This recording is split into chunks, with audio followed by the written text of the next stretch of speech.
Si Terence Romeo ay bumalik pagkatapos ng isang dekada ang layo sa men's 3x3 basketball, habang naghahanda siyang makibagay sa Manila Melmac sa paparating na FIBA 3x3 Manila Challenger, na itinakda mula Setyembre 20 hanggang 21 sa Ayala Malls, Manila Bay.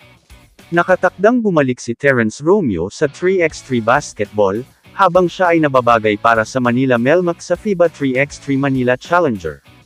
Huling naglaro ang 5'11" guard sa half-court format, isang dekada na ang nakalilipas ng kinatawan niya ang Manila West, sa FIBA 3x3 World Tour, sa sariling bansa. Naging posible ang kanyang pagbabalik, sa pamamagitan ng suporta ng Samahang Basketball ng Pilipinas, sa pangunguna ni Executive Director Erica D., at Melmac Sports founder Mel Macasaquat.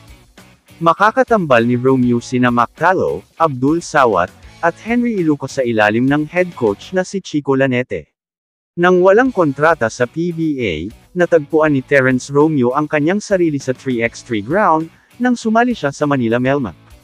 Gayunpaman, hindi na niya pinaglalaroan ang kanyang mga paninda sa PBA, dahil nakahanap na siya ng bagong tahanan sa Manila Melmac.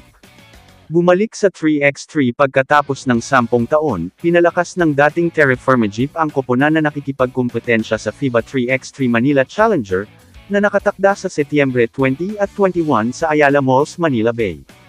Inanunsyo ng Melmac Sports ang pagpirma kay Romeo, na naglaro para sa Manila West isang dekada na ang nakalilipas. Kamusta mga idol? Sports Zone PH para sa sports news and update.